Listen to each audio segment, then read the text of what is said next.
we've been working with the Commonwealth now for close to 5 years on their implementation project. Um, Really, it wasn't just a software implementation. What we kind of grew to learn and kind of coordinate with the state along the way was really a shift in the delivery of shared ride service. Um, a lot of the agencies were fragmented. They all had their own software platforms, some of them not having software at all, to some of them who had, competitor software. But all of them were really kind of doing their own thing. We found a lot along the way in this process, a lot of agencies that weren't necessarily following the appropriate accounting principles. Their reporting wasn't standardized at all. Some people were counting additional passengers or PCAs along with their trip counts, others were not. The billing consistencies originally, when we talked with the state and they did the software procurement, it was very cookie cutter as it was presented. Um, the level of complexity and the nuances and the differences in each of the counties has proven to be kind of one of the largest things that we focused on to bring a unifying, software to the table for the Commonwealth. I've been involved in other software implementations for competitor software. That change that you're talking about is an nth time greater with Ecolane.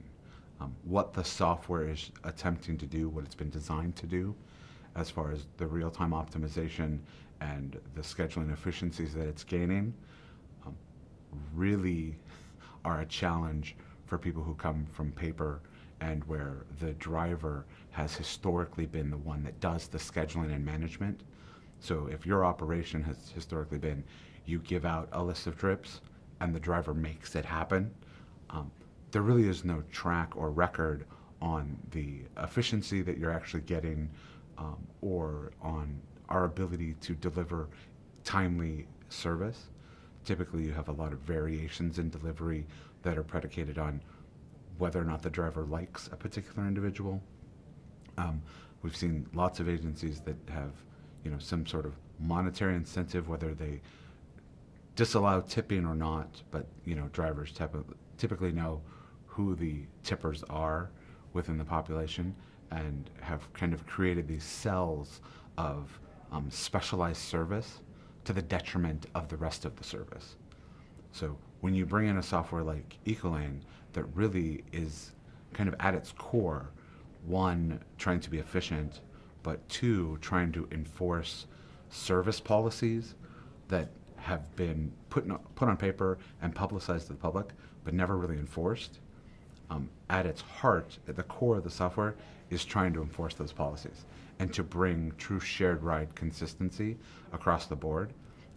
And that struggle for some agencies can be huge, like to actually conform to what they've always publicized, but now to make that a reality and to get the efficiencies that come from that is, something that they need to manage. And we try to help them along the way. We talk about it a lot. Some agencies just get it. They understand that's what they're after. That's why they procure Ecolane. Other agencies have Ecolane kind of provided to them, and so they're not necessarily ready for that change. And so getting them to have that light switch go on for them and to see the benefit of the software to their organization and all of their clients, and to get away from this kind of elitist group that are getting great service and then the rest. Our software brings that and can really elevate each passenger's experience across the board without necessarily knocking those, those special services down. Customers don't so much mean something to the company, they are the company. I mean, our growth, not only, in the state of Pennsylvania has kind of driven that a little bit, because we have more people who are talking about us, at least in this region, but nationally as well. Our customers are how we get more customers, whether it's direct word of mouth, which in the early few years, that's how we got customers. It was this agency going, you got to get this software. And now it's, you know, when these last bids, they wanted 25 customers as references. That list was easy to procure. You know, we consider every agency a reference. So it's my goal as the Vice President of Professional Services to kind of instill that in the team, that our focus is on the customers. You can say no without being confrontational, with explaining why there has to be a no if you end up at a no, but really it's finding a way to say yes. It's finding, you know, the ability to hear what the customer is asking for and provide a solution that maybe they didn't know ahead of time. So they're asking for a solution to X, and you kind of see the bigger picture, and it's our job to understand the software, to understand transit, and to be able to provide them with a solution that best serves their agency and their clients. Honestly, the most important part is the research. One of the things that we've been very focused on implementing successfully right now is using jobs to be done as a framework for determining what we should be building next and how we should build it. So where that comes from is the idea that there's a lot of times people have ideas for the product or suggestions, and even stuff that we have internally, ideas. And so a large part of my job is tearing away at the idea till I can get down to what is the actual problem this is trying to solve. Oftentimes what we find is we might have multiple suggestions for features that are all trying to solve the same problem. If we can figure out what that one problem is and solve that in an effective way, that's really where we provide the most benefit. So the research is an enormous part of it. And then the rest of it is just making sure that we're giving proper oversight and structure to the development process. Their feedback is pretty critical at each step of the way.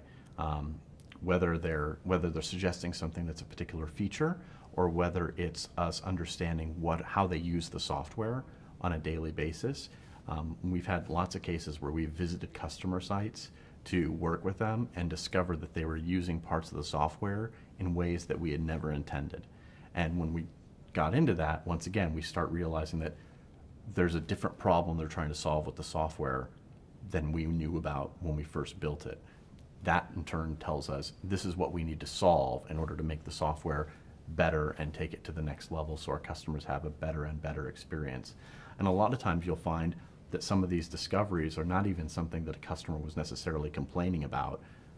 They just said, oh, this is just the way I solve this problem. The biggest challenge is what order to do things in. What's the priority? And so that comes into, that's a huge decision-making process, because if you ask 5 different people which feature should be the highest priority, they'll all give you a different answer. So a huge part of solving that challenge has been my attempt to put metrics around that, looking at, if we implement this feature, how many of our current customers does that affect? How many of our prospective customers does that affect? And what's the net positive impact that they'll get from that? That gives us our reach and impact. Then we take a look at that and compare that against how much effort is it to do it? How much time do we have to allot for it? The effort alone is a good indicator of when it can fall in the process.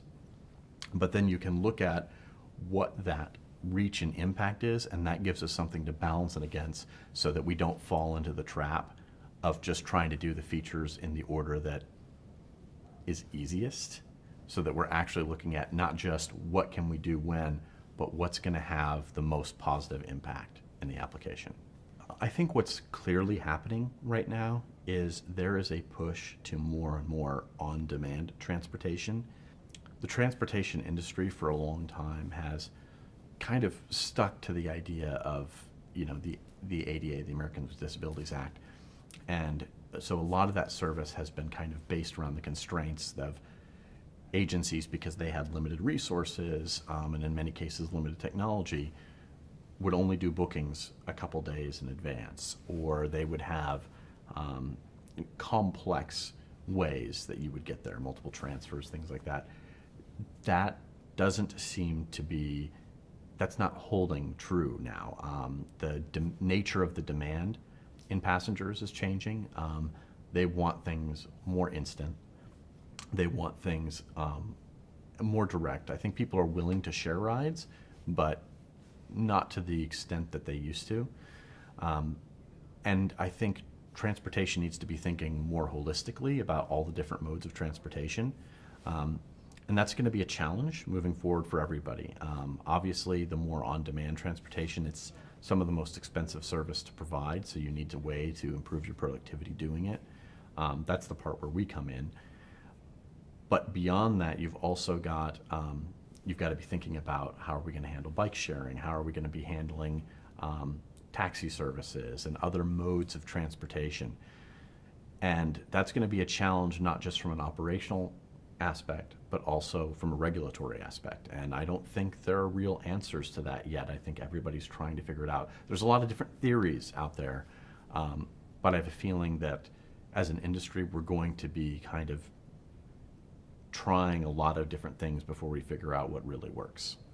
My name's Peggy Howarth. I'm the director of the Monroe County Transportation Authority. One of the things that we do that I am completely reliant on Ecolane is our NTD reporting. We became an urbanized transit system in November of 2014, and it's opened new doors, challenges, questions to all of us. But if it wasn't for the technology, I'd be doing things manually, taking my shoes and socks off, counting on my toes, trying to come up with numbers at the end of the month. So Ecolane, it's a snap. They have an NTD summary report, and they do the NTD S10. As a matter of fact, on my way to a conference today, I realized I've been frustrated with the NTD summary report not matching the S10. And I realized on my way out here, it's not supposed to. The S10 is supposed to be about estimates or averages. The NTD summary report captures the actual data. So that's a wonderful thing. And every day I also use the on-time performance. Now it's not a report, but that's actually in the other operational side of the module of our Ecolane program. And for me as a GM, I get tied up with a lot of other things, as you could probably imagine. When you have great staff, I never get calls. I never have problems. They're able to manage it. It's a web-based program. It's just a wonderful thing. I don't get any of those calls, but I still have a concern on how it's operating. So clicking on the on-time performance portion, I can see at any given time. In the morning's always good. It's green. You know, as the day progresses, there might be a little yellow in there. We don't want to see red. But it's been a great tool and a real asset. I think the technology piece brings things, I guess, to a close for reporting much more quickly, much more accurately. The idea that it's a web-based program and that it's dynamic means that we're optimizing the scheduling. So in the old days, I always joke about when I started 15 years ago with public transit, and we did the scheduling, we did so with crayons. Now, I maybe didn't use crayons, but it was close. And so from that to Ecolane is like Buck Rogers in the 20th century. So it's really been a great tool. Prior software that we have used, the computer-assisted scheduling software, anything that we've used in the past seems to have been catapulted into operation by one person. And for me, a big fear was to have one person responsible for the entire initiation or installation of Ecolane for our system. I was very fearful that one person would have all the information, get hit by a bus, God forbid, and then what would we do? And so we decided to approach this in a group manner. So we had the shared ride manager, the assistant director, the person who did the data scrubbing, our CFO, all play a role at the very beginning. And so I guess my fear was that if you had too many people in it, would it become disjointed? Would we not be able to connect the dots? And I was concerned about that. But I think in the end, it's been a year now, having everybody on the same page and able to speak the same language, so to speak, has been very helpful. It's a great tool, and it kind of unifies the operation. It's been a year. So for me, I've seen some efficiencies for sure. And some of those efficiencies, and I was kind of doubtful or skeptical in the beginning. We had a formula, and we still kind of look at that formula. Our formula in the past was for every 20 trips, we would have one driver. That's kind of how we did our scheduling. Might sound archaic, but it seemed to work for us. And so we still had that approach, and here we are with Ecolane. And in the beginning, instead of us looking at that, maybe to me, it seemed to be a little more rich on having drivers' time on the road. And I got a little nervous about that because I thought the impact of wages, our driver wages particularly, would go up. Hasn't. So I've been very surprised about that, actually. So I expected that didn't happen, which that's great. Another thing, as a matter of fact, just before here, I put together a monthly report for our board every month. And what we do, there are a variety of goals that we try to attain. One of those is the trips per hour. And I went back in and I looked at the last 2 years, and I can say 2 years ago, our trips per hour were closer to 1.5, 1.6. It may have been the inability to use the same kind of technology to look at the vehicle revenue hours, the trips to the revenue hours, and so some of that formula didn't have the integrity that it has now with the software as Ecolane does. And so what I found was, when I went back this past year, we've had 2 months, this past month was one of them, where we had 2 trips per hour. That's great for our system. I love, watching the scheduling part of it being done in that, and that is like one of the biggest features, that it schedules itself basically. We still have to do certain things, manually in that, but it's nothing like we used to before. We used to have TransSketch before, which was a good program also. But this one is more dynamic. It's moving all the time. I think it made it more efficient. We still have 2 dispatchers and 1 scheduler. We were even talking about adding another dispatcher at the time. Right now we're a little iffy about that because we really don't think we need it because it's more efficient this way. Being a new manager, you always worry about if it's going to crash the first day and everything. I heard horror stories from the transitions from previous softwares, and the thing I was looking at was, oh God, I hope this does not do what they did before. And we had an unbelievable transformation. We had no glitches the first day. It was just like we switched a switch and everything was there. And it was good for us. We went live on the day we projected to go live on, with no interruptions at all. It was great. Really, the clients didn't really even know we had a different system. Outside of our drivers telling them that, we really didn't notice it. I mean, it was a great transition from one to the other, which we were hoping for, and it worked. Efficiency-wise, we dropped down a certain amount of fleet. We would run sometimes 30 buses, and now we're down to like 25 on a busy day. Even our slower days, we drop even lower than that, which is good. I mean, and even the drivers see it's more efficient. They're not seeing buses running the same direction, the same pickup areas and drop-off areas. So it's more efficient for everybody. The drivers seem to like it. My scheduler loves it because, like I said before, we had to do everything was manually scheduling it. Even though it was a software base, it was still manually scheduling it. Where now she touches them, but not as much. We went from a system that used MDD for the drivers and that, so it wasn't really a big switch for them. So they already knew how to work it. They were very similar, so it wasn't like a big change for them. So that was one of the things that brought them on board because it's nothing different. So change is horrible sometimes. Everybody doesn't like change, but we love to change. And the drivers are, certain drivers, we always had a problem with them. We'll still have a problem with them just because they don't like, new changes. But they're coming on board, which is great. I think take your worst drivers that will give you the biggest problem and get them on board first. And I think that will alleviate a lot of things. I'm Tim Moffett. I'm a dispatcher with Wayne County Transportation. I've been dispatching for 2 years. Getting the people successfully to their appointments and successfully picking them up, but we're doing it in the most expensive way possible. We're showing bad returns for the money. We're spending more money, but we have grown. We've grown probably 100 customers more a day, too, over the same period last year. Increase in vehicles, increase in runs, increase of operating hours from 4 to 8 at night, 4 in the morning. The ability to move people that we haven't been able to move before, but actually see it scheduled ahead of time and see what it's going to cost. The process has handled our ingrowth, but the process has not been followed through as far as using the software as good as we could. There's a couple hiccups there. We need to develop probably the groups better so the clusters will run better, so our scheduling will work better, and we'll have better use of our runs and our own employees, and instead of forcefully trying to get everybody picked up on time and dropped off on time. We're still tweaking that. What that did for us is it opened up our lines of travel. By using the features, it showed the roads that we could go, or pick up orders and drop off orders.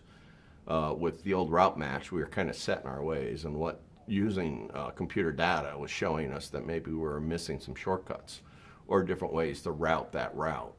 And that was probably one of the biggest features I saw right away and enjoyed it right away. I was a driver before I started using this system, before I was promoted inside, so I do have the background of where we were driving out there. Probably the biggest change with Route Match, you had a manifest that showed you your whole day. With Ecolane, we may have only been looking 2 hours ahead. With retired workers, with older people that like to know what they're going to do for the whole day. Actually, even for the clients, if they knew they were getting dropped off by the same driver and going to be picked up by the same driver, they knew then that that driver knew which door they went in. What it showed us that maybe we had to be more detailed in our reservations to put down maybe it was door B, instead of assuming that the same driver was going to go back. And so we had to relearn how to rewrite trips, put better notes in, realize that Mrs. Smith is not going to always get picked up by Mr. Jones because Mr. Jones made the drop-off. And that was conversion for our elderly population in our county. That was a change. We had to spend an extensive amount of time with tablet training because sometimes that was their first experience with anything digital. The time invested in tablet training gave us a return, hopefully on the street, that the tablet was used right. So that experience was new for a lot of the drivers. Then using the mapping or navigation was all brand new too. When you have gentlemen that are used to just knowing where roads were or using the old paper maps, we now had to introduce them to technology. So that was a slow, acceptable thing for a driver to do. Some drivers knew that they were on the cusp of either retiring or quitting, but yet nobody quit. Where we thought maybe we might have lost 2 or 3 drivers, maybe 4 at the most, none of them went out. They were able to learn what they had to learn to get through their day. But some with retraining, some with some help over the telephone or through the radio were able to get through their day and through their frustrations. Through our in-growth, because of where we're located in the state, we have an influx of people that are in second homes that are staying full-time, retiring to our area. So we really have probably grown 60% over last year. But with using the tools of Ecolane, we can see the need for our availability through more runs, more hours on the street, setting up more groups when we get to that, and able to look at that data probably for future funding, future use of ordering the vehicles, going through the process, going through the grant process. Vehicles that used to last 4 or 6 years are now lasting 3 or 4 years. So I don't know how it works on the tail end, whether you get more vehicles to keep the mileage from going so fast on the vehicles. We're starting to send vehicles out twice a day. We're having a second shift sometimes. The product itself is helping us that way get through that because we can schedule that ahead. The features of maintenance, which we're just starting, baby steps with that. If we get to where we can actually use everything, I can see that it's probably going to help us in the long run. At least maintain our fleet, maintain our driver fleet, have the proper amount of drivers in the bank to use. And I think that's a feature that we have not thought of before to help handle our ingrowth. And I can see how it's going to help us with our ingrowth. That's uncontrollable. We can't control that. All right, I'm James Barker. I'm the support supervisor for Ecolane. At Ecolane, support is difficult because it's a very complex product, but I think we sort of face the same challenges a lot of our customers do. We're trying to provide the best support we can, make people happy, and make sure that everything runs smoothly.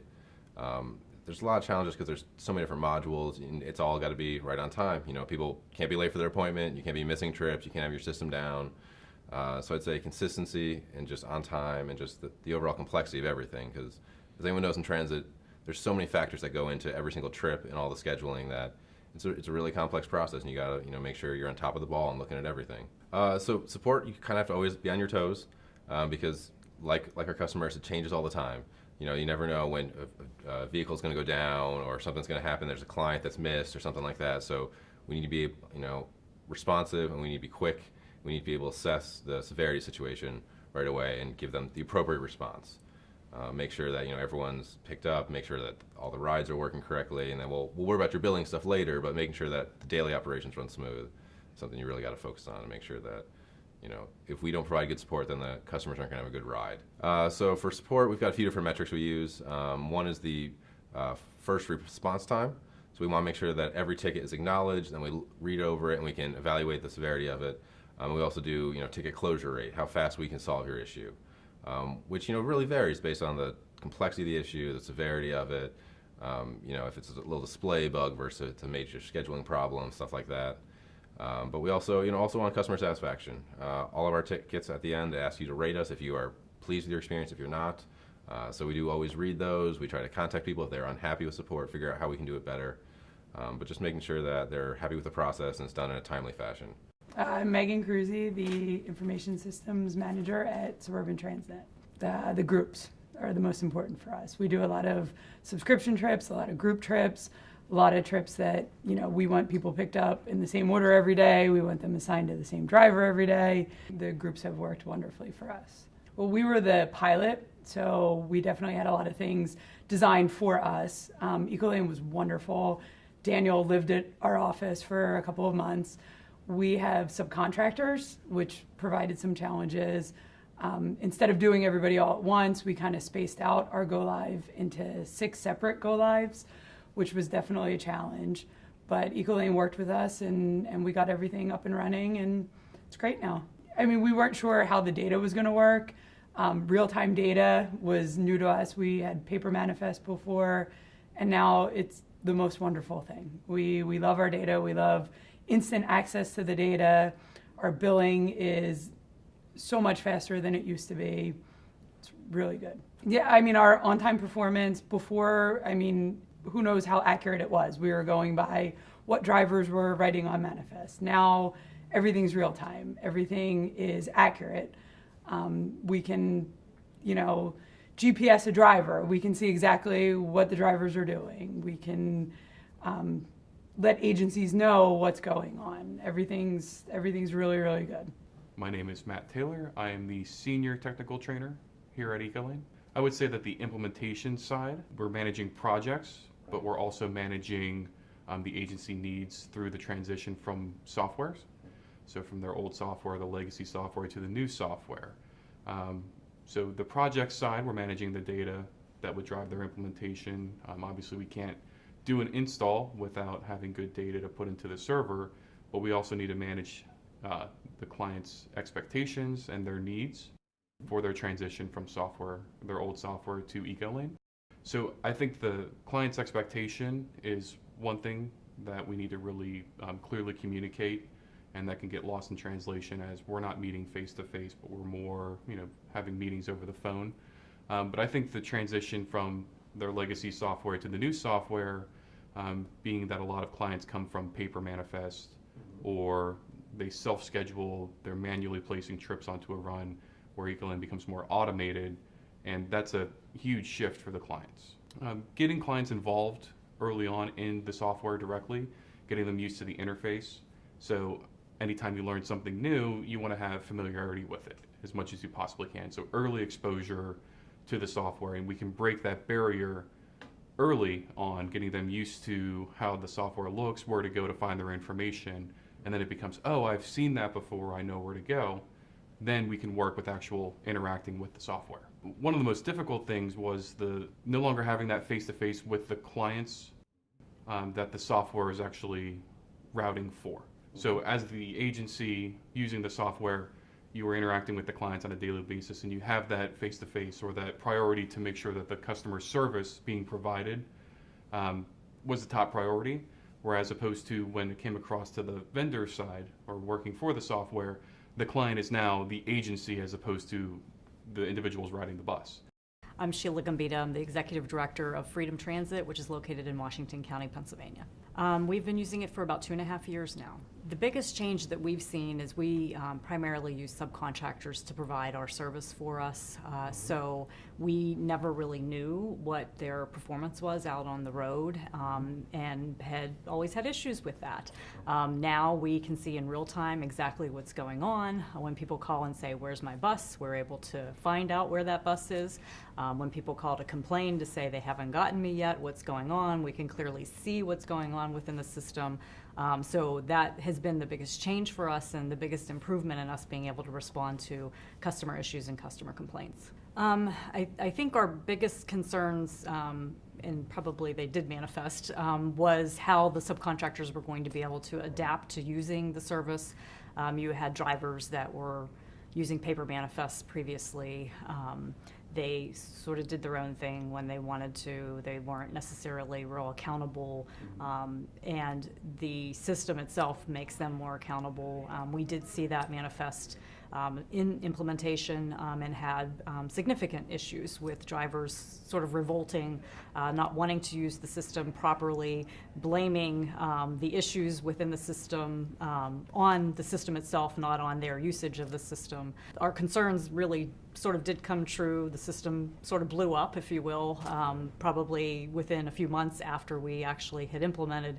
And it took some work, but we were able to get everybody to sit down at the table, work together, and try and make it successful, and really has gotten better and better since that point. We will be trying to increase over the next couple of years, looking at productivity, efficiencies, trying to sort of streamline trips, just looking at doing things in a more cost-effective way.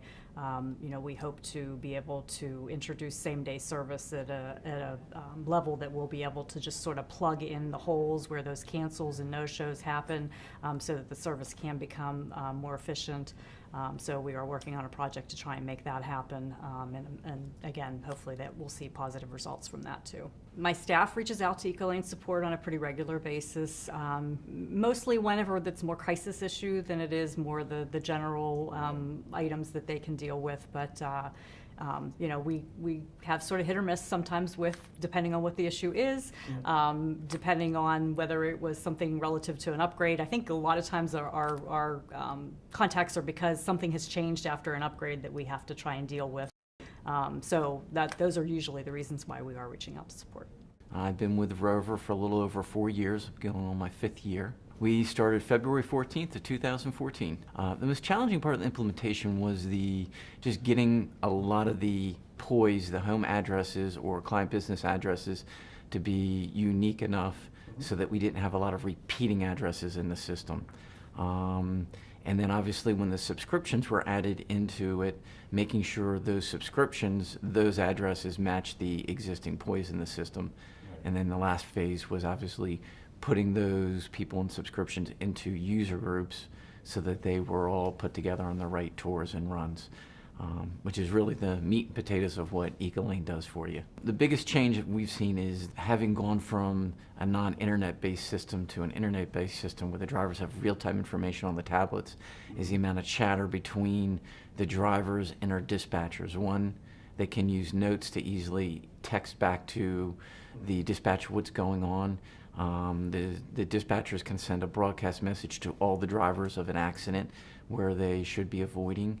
And because the system takes a look at your performance and how well you're doing and your availability, it's going to move trips to your run that normally another driver who was running behind schedule would have been calling in to say, reassign this trip. The system looks at that and is already thinking ahead and moving those trips to someone that's got the availability. So that idle chatter has really cut down. Some of our biggest concerns were just making sure from the time period of when we said here are all our subscriptions was how we would capture the changes, because it was given to you at point A and then going live was point B, and between A and B was probably a good month or two. And we receive changes on those on a daily basis. Well, one of the things, obviously, we're always looking to improve our on-time performance, looking to improve the number of trips that we can ride per hour. And as we're looking at those goals and features and how we can improve upon them, we're trying to implement and use some of the external tools, much like I spoke about today, the IVR system, the centers portal and the self-service portal, and giving those users access to that information so that they can be more involved in whether it's scheduling their own trips, canceling their own trips, working together with the centers so they know when those consumers are coming or being picked up to be returned home. That cuts down on phone time. It cuts down on the number of calls coming in, obviously, and allows us to address those other consumers. And with those consumers being able to cancel the trips in a timely fashion, we're able now to book additional trips in there if they can cancel them enough time in advance. Hi, I'm Patty Lynn Baker from Town and Country Transit. I'm the general manager, and we're in Armstrong County. The reporting, I think it contains so much valuable information that we weren't able to glean from previous software that we used.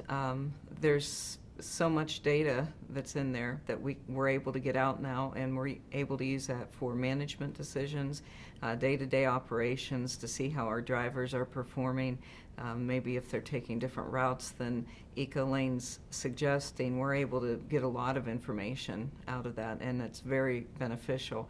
Able to also see when we're getting ready to put in for a fare increase, we're able to see very quickly and easily, we're able to look at our different fares and see which trips we're using the most, and or our customers are using the most, and base some of our projections on what our fares would be if we increase different fare levels. We had a very bad experience with the previous software, and we did not have a good implementation experience with the prior software.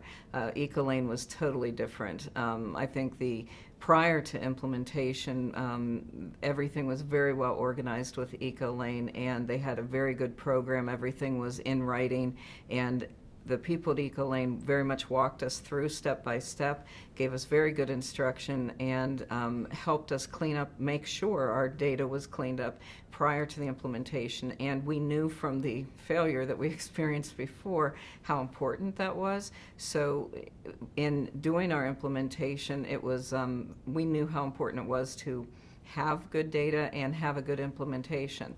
And the fact that people were actually on site from Ecolane for 3 weeks with us, the week prior, the week of go live, and the week after, to have that safety net of such a big change was absolutely amazing. The people that were there from the implementation team were great, and then the support afterwards was equally as wonderful, and I think really helped us with a successful implementation.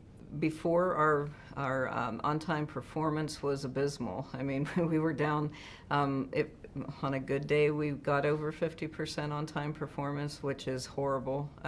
As a general manager, it's not where we wanted to be at all. It didn't give, I don't feel, it wasn't the level of customer service we wanted to be. I mean, our drivers have always been wonderful. And caring for our passengers, but if we can't get them where they need to go on time, that's not good. With the different features that Ecolane has and the ability for the scheduling, it really has assisted us in bringing our efficiency up.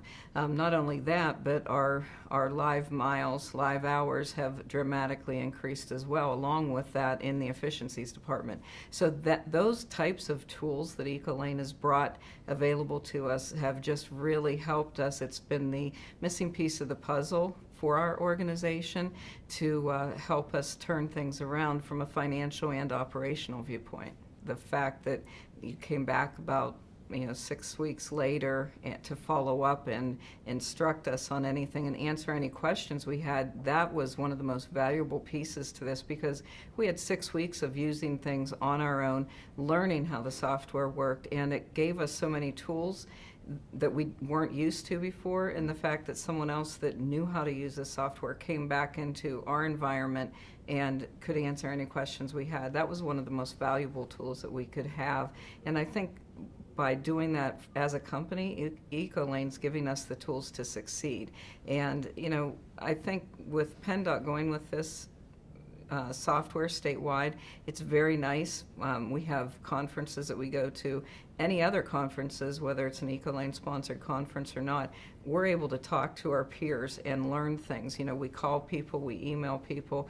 Everyone has the same, similar experiences, and we're able to learn things all the time from our peers, and that's actually a valuable way to learn as we're all learning together as we're using the same software. It's very beneficial, and I think it may be a byproduct that no one really thought of when the software for the statewide software procurement came out. I think maybe people wouldn't have thought of that really as a benefit, but as a user of the product, I think that that's something that is very valuable. I'm Joe Roselle from Luzerne County Transportation Authority, I'm Director of Administrative Services there. There's actually a lot of features that are really important for us, but one of the biggest things that we were focusing on in the beginning was the on-time performance. So we didn't even really have a good way of measuring that before. Right now, we've been consistently about 93% on time. Matter of fact, the one month we even hit 95%, which is our goal. That's the first time we've ever been anywhere close to that for ADA and just general on time. And just from a general sense of system productivity and customer service, there's a lot of great aspects with it. When I had talked to Kevin about getting on the timeline list, and it was right around October, and we were looking at, he said he had one opening we could do like the beginning of February, but he felt that was very aggressive. I said, let's go for it. He's like, you know, are you sure? We have Christmas coming up and holidays. Like, yeah, let's go for it. But I mean, it was great with the fact that, you know, he gave us the whole milestones that had to be hit, the timelines and everything, and it was quite frank of, you know, if you don't hit these, then there's a good chance you'll be put at the bottom of the list then, you know. So it gave us a whole guide as far as getting implemented, even though we felt it might have been a little bit aggressive, but you know, the team pulled together and we got all the stuff done, and we were in on time. My next main focus is on productivity and efficiency and using the drivers a little bit more in tune to better runs. We have to kind of, I think, tweak the runs a little bit so that we can use them at better times. So I'm concentrating on some reports of getting that stuff out. And even just some stuff that we've done on our own, programming a 5-minute break in the morning and in the afternoon, other than their lunch, so that Ecolane kind of schedules that period before the break and the period after the break, and it gives them a chance to try to hit the restroom or whatever. I think it keeps on a better schedule that way. A couple of the other things I have the dispatchers doing is always looking at the runs, and if they see any of the ADA trips falling into the red zone, try to move things around while you can and try to keep them in that on-time performance of getting them in the pickup window. Alan Blahovic, I'm the Executive Director at the Westmoreland County Transit Authority. From my perspective, it's always having the data about the service that we provide. I don't know how we did without it before Ecolane. So, there were a lot of fears. we didn't have anything prior to, so everything was being done on paper. So the whole fear of switching to something that we didn't have complete control over. And quite honestly, it turned out much better. It was much easier to schedule trips than what we were doing on paper. The switch to Ecolane, or the implementation of Ecolane, was combined with coordinating all of the services in the county. So in my eyes, the switch to Ecolane went smoothly, but maybe the coordination part was the much harder part. There were a lot of programs we didn't have any information about. So it wasn't smooth, but I would never blame it on Ecolane. Yeah, in the last 3 years, we've gone from a deficit of a $1.2 million deficit to today we're at break even. And that was because of the data that we got back from Ecolane. We were able to implement changes, financial and non-financial changes with it. The program's come a long way. On-time performance is in the mid-90s every day, which is a huge improvement.